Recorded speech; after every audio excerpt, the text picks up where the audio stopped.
Okay, so I'm using this DAP, it's white, for windows and doors, around molding. It's a dry fast caulk plus silicone.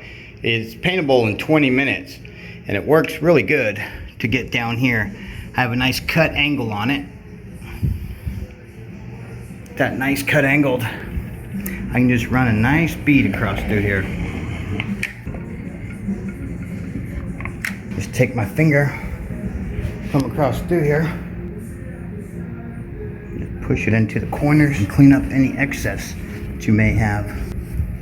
This will help fill in those gaps. You won't have to try to fill it full of paint or anything like that, and it'll give it a nice clean look.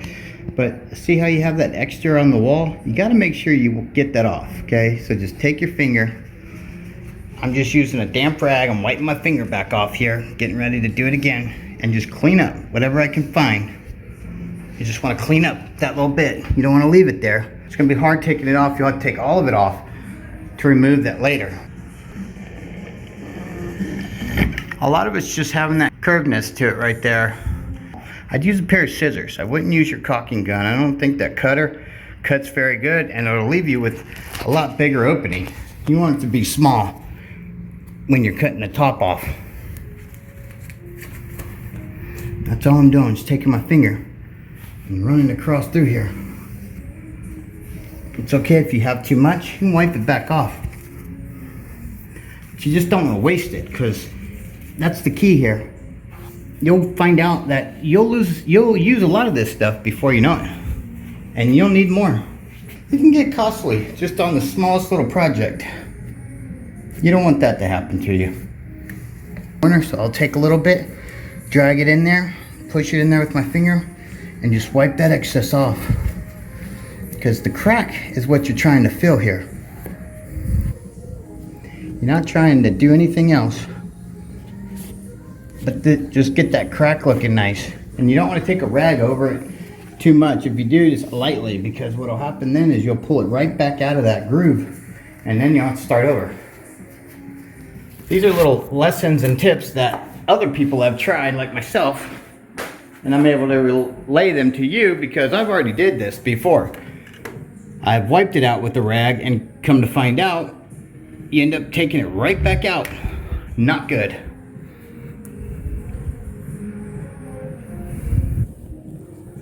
Just use that rag. That's what I do. I wipe it. There's a few of them, you know, if I get them just right, I don't have to wipe it. But the last thing you want to do is think you got it, come back, and it turns out you really don't have it. And then you kind of have a mess on your hands because you have the whole side of the wood or something like that, and it looks junky. And there's really no fixing it at that point. See the little side pieces? Wasn't a perfect cut here, so take a little bit of silicone. You could fill those with wood putty. It's a lot harder if you use wood putty to do this. It's a lot easier with caulk. Way easier. Try to keep that tip clean too. You see that line? Now you have a line. Okay, that's what you want to get rid of. That's why we're putting our finger in there. And that's why we're trying to smooth that out.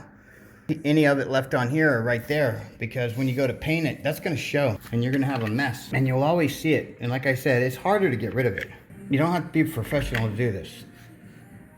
Just do it a few times and see how well you like it and how it works for you. I've done this board and batten without the caulk, and it's a lot harder. It turns into a lot more work. You got to try to put paint in all those spots. That's not great.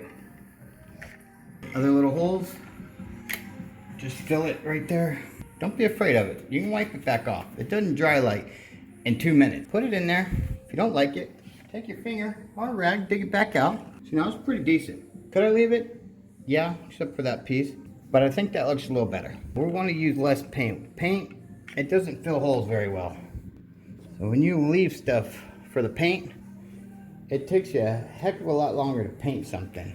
If you have something ready to roll, you're ready to paint and you're ready to move on to something else. Make sure you comment down below, tell us what you think. Make sure you subscribe to our channel. We thank you. We'll see you next time. Booyah!